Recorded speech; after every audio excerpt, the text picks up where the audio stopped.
नमस्कार, आप देख रहे हैं धा न्यूज और मैं हूं अभिषेक मिश्रा। देखिए, देश में आखिरी चरण का आज चुनाव है। आज लोकसभा चुनाव संपन्न हो जाएगा। देश भर की 57 लोकसभा सीटों के लिए आज वोट डाले जा रहे हैं। बिहार की 8 लोकसभा सीटों के लिए वोट डाले जा रहे हैं। बिहार की जिन 8 लोकसभा सीटों के लिए आज वोटिंग हो रही है वो सीटें हैं, पाटलिपुत्रा की सीट है, वो सीट जहानाबाद की सीट है, वो सीट कह सकते हैं कि बक्सर की सीट है, वो सीट नालंदा की सीट है, वो सीट पटना साहिब की सीट है, तो वो सीट काराकाट की सीट है, वो सीट आरा की सीट है। तो इसी तरह से बिहार की 8 लोकसभा सीटों के लिए आज वोट डाले जा रहे हैं और इन 8 लोकसभा सीटों का जो हिसाब किताब है उस पर एक बार फिर हम बातचीत करेंगे इस वीडियो में। लेकिन जो इलेक्शन का अपडेट आया है, वोटिंग का जो अपडेट आया है सुबह 9 बजे तक, वो हम आपको बता दें। बिहार की 8 लोकसभा सीटों के लिए जो वोटिंग का अपडेट है, 9 बजे तक 10.58% वोटिंग हुई है। और बिहार की एक विधानसभा की सीट पर उपचुनाव भी हो रहा है, अगियाओं की सीट पर।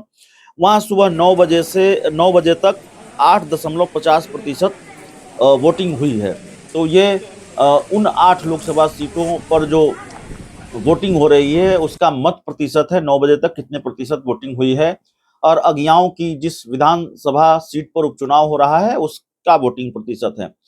अब बात कर लें, जिन 8 लोकसभा सीटों पर वोटिंग हो रही है उनका हिसाब किताब क्या है। उनमें से कुछ खास खास सीटों पर हम बात करेंगे।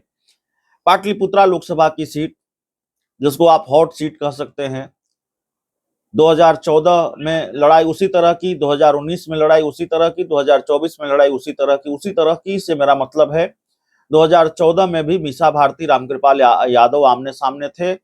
रामकृपाल यादव जीत गए, मीसा भारती हार गई 2014 में। 2019 में भी यही हुआ। 2024 में क्या होगा ये 4 जून को पता चलेगा। मीसा भारती इस बार भी कड़ी टक्कर दे रही हैं। इस बार भी पाटलिपुत्रा लोकसभा सीट पर 2020 का मुकाबला है। और देखिए, मीसा भारती के मुकाबले या आरजेडी के मुकाबले प्रेशर तो भारतीय जनता पार्टी पर है। 8 की 8 लोकसभा सीटें पाटलिपुत्रा सहित ये सब एनडीए के पास थी। पाटलिपुत्रा बीजेपी के पास थी। 2014 और 19 में रामकृपाल यादव ने मीसा भारती को हराया। सवाल यह है कि क्या ये सीट फिर बीजेपी के पास रह पाएगी, क्योंकि स्थिति परिस्थिति 2019 जैसी नहीं है।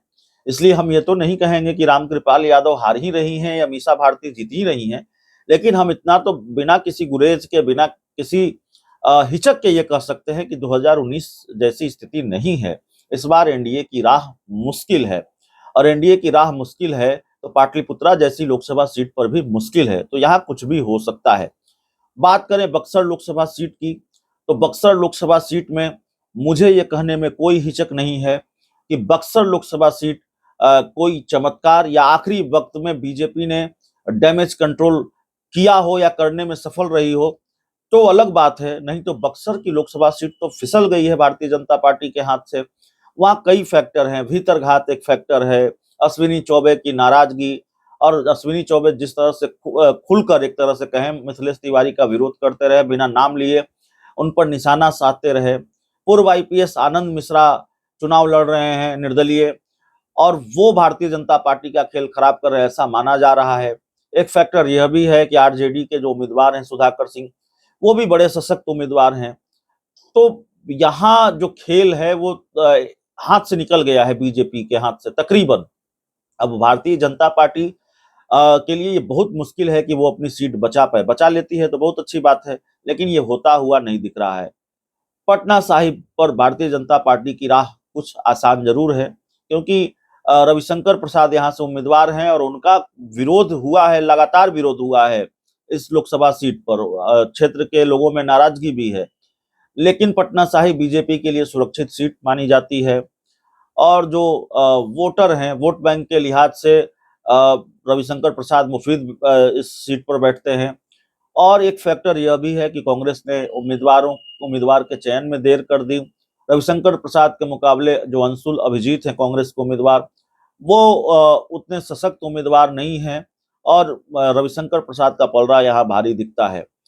तो पटना साहिब आसान तो नहीं कहेंगे, लेकिन बहुत मुश्किल भी नहीं है पटना साहिब की लोकसभा सीट। काराकाट, जहानाबाद, ये 2 सीटें हैं, दोनों एनडीए के लिए मुश्किल हैं, जहानाबाद बहुत मुश्किल है, काराकाट में 2020 की लड़ाई है। पवन सिंह ने मुश्किल बढ़ा दी है उपेंद्र कुशवाहा की, और पवन सिंह जाहिर तौर पर शुरू से उनका पलड़ा भारी दिखा है, आखिरी वक्त में तो और दिखा है। तो काराकाट में क्या होगा, इस पर भी निगाह टिकी हुई होगी। जहानाबाद में अरुण कुमार ने खेल खराब किया है एनडीए का, और दिक्कत जेडीयू के लिए यह भी है कि उनके जो मौजूदा सांसद हैं चंदेश्वर चंद्रवंशी, उनको लेकर बहुत नाराजगी क्षेत्र के लोगों में और संभवतः पार्टी के कार्यकर्ताओं में भी। और ऐसे में सामने सुरेंद्र यादव जैसा सशक्त उम्मीदवार, जिन्होंने 2019 में ही कड़ी टक्कर दी थी और हारते हारते ये सीट चंदेश्वर चंद्रवंशी जीते थे, ऊपर से अरुण कुमार बीएसपी के टिकट पर चुनाव लड़ रहे हैं, जो पूर्व सांसद रहे हैं। तो यह भी एक फैक्टर है जिसकी वजह से एनडीए को वहां नुकसान हो सकता है। तो ये उन सीटों का हाल है जो महत्वपूर्ण सीटें हैं, उन सीटों का हालात जहां वोटिंग हो रही है। बहुत बहुत धन्यवाद।